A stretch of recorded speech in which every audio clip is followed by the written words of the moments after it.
Hey, what's up, guys? It's Nick Davenport, aka Mr. Mental Muscle. We're at the 2023 AASP conference. Now, Jaelyn, he's here. He's the first one actually to sit down with me, and I respect that because, I hey, we had got to get to. the word out, right? For sure, for So sure. we're gonna have a little conversation, like 3 5 minutes, talk Let's about do some it. different topics, throw some things out there, and we can just go on it. Cool, cool, cool. Man, yeah. My name is Jaelyn. But yeah, for the first topic, I would just say let's talk about, the importance of the field. It is sort of a nuance. But yeah, sports psychology in itself, where you see it going, where has it come, and like I said, the importance behind it. So I've been in it since 2011. So in the 12 years I've been around it, I think it's gone leagues and bounds For because sure. even by that point, it has started changing. Because I would say, from my knowledge of just obviously, you can technically say it's been around since the early 1900s. The first For sports sure. psych, people were like Yeah, doing simple reaction time yeah, tests with little baseball stuff. players, right? Oversee, yeah. So we want to go from then 100 years. But from the 12 years I've been around it, I would say it's made leagues and bounds with being open to different philosophies, different resources. Now, for the little you know of me, I For use a sure. lot of tech with my Yeah, stuff. yeah.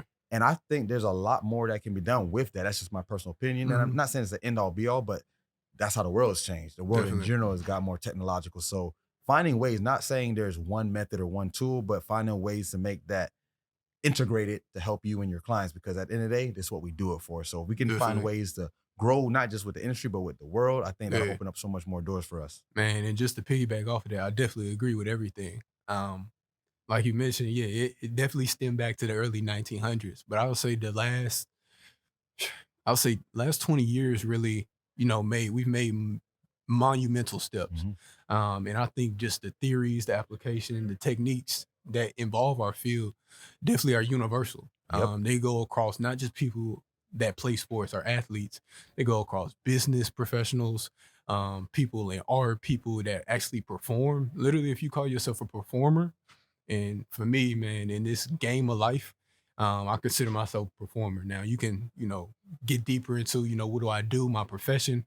But this is all a game. So the techniques, the theories that I'm able to learn within the classroom setting and apply to this real life definitely can go, major leaps ahead of, any site that I saw for myself. So I think you said that perfectly because when you said we're performers, I think that's a problem that sometimes, not everyone, but sometimes it's relegated. Like you said, sports psychology is the term, but definitely we're really just helping performers, which honestly, for that's, sure. you said it, schools, musicians, businesses. And Yeah. funny enough, my own personal background, I would say in the last 4 or 5 years, majority of my business, like we talk about the business side of being in the sports psych or performance psych realm, I would say majority of my business comes from corporations. I For work with sure. athletes still. I just mentioned before we got Yeah. on the mic that I got a lot of top UFC fighters, NFL guys, but my real revenue stream, and that I think if I'll put that out there, Nah, and no, what's your go. thoughts on this?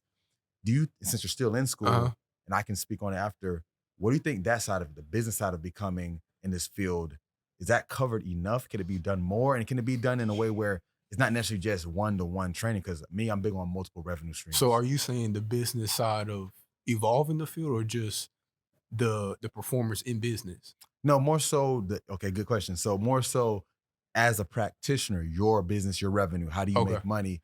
Relegating it more than just say working with an organization, Yeah. or if you do have your own practice one to one. I'm speaking because it's Yeah. kind of a loaded question because I do have multiple revenue streams For with what sure. I do at Mind Body One. But I want to ask, since you're still in school, what do Yeah. you think? Because a lot of people I've talked to today and yesterday, it's usually pigeonholed just For to sure. the I'm going to work with an organization, which is nothing Yeah. wrong. No, for I've sure. been on all sides of the field, but Yeah. I'm just asking because I know there's different more ways to skin a cat. Yeah. And so to keep it concise, man, I would say the people that are teaching me, the professors, some of them might have their own business, some of them don't.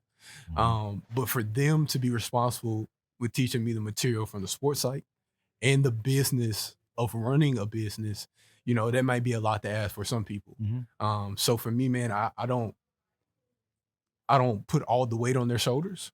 So a little bit about myself. Before then, I was already in business, so I kind of already knew, how things go, what I need to do beforehand, how I need to conduct myself. So being a consultant or a practitioner, wasn't just asinine for me. It was really just second nature. So I can definitely flip the switch, and I recognize maybe some better than some of my peers. So I think maybe on that sense, being professional, not even just the business and running things, I think maybe need to may need to be addressed, maybe Yeah. on a deeper note. But I say with learning how humans learn in general, which is, basis of psychology. Um, we learn a lot by action. So the Yeah. people that we run into, the professionals in the field, if we see them act a certain way, or we see them talk or conduct themselves in a certain way, I think that will go um, way beyond measures than them just saying something or Yeah. we just reading it in the pamphlet. Yeah. I agree. So to each his own for sure in the learning style. But I don't put everything on the professors or what I'm learning, but I think a lot more attention and just being professional may need to be addressed on that end. And I think that's why events like this need to happen because For that's how we're sure, sitting down right now. And for that's why I sure, wanted to set this up because, like I said, you being the first, we can get maybe at least 10 more of these before I leave and go back home. I think that'd be great definitely, because I'm going to cut this up and make it so it is a resource. Everything you said for was very sure, insightful, you know, for and sure. other people have different intakes. That's why saying you don't put it on the professors because obviously there's other people who are Yeah, non-academia that can contribute to this field. So that's why we need to definitely. be more vocal and just get it going. So I'll end with this. Now, I usually do a long form podcast. Mhm. Maybe later down the road Nah, we yeah, can do we could that. definitely. I'm down But for I it. always end it with something called the take home too. Okay. So that's usually where you can show your mental skill side. So it doesn't have to be necessarily a skill or a technique, but Uh-huh. two things to leave the audience, whoever watches this, that they could go as soon as this cuts. Yeah, Two things they can apply. It can be simple as a phrase, or it for could be sure, something for sure. technique. It's up to you. Take home two. Um, man, and people have told me this so many times, and it may be an age, some things click a little later, but I would just say with everything that happens, in this lifetime that you go through, you can literally only go, and I actually write this down every day. You can literally only take one step at a time. You can only go one day at a time. So that can be, if you look up to, Bezos, if you look up to Buffett, if you look up to LeBron James, they literally got the same 24 hours. Yep. They can only take a step just like you could take a step. So, everything that bad happens in life, you can't backtrack, but you just gotta learn from it. Just make sure you take that next step forward. And you may not be hitting all your goals, when you want to hit your goals, but as long as you're able to take one step at a time, that's the most that anybody can do. So that's my little 2 cents, man. All right, great stuff. I appreciate your Nah, time for and I sure. respect Nah, I it. And you appreciate you. dropped some real knowledge. I love it. I So appreciate it. thanks for tuning in, guys, and get Yeah, your mind check them right. up.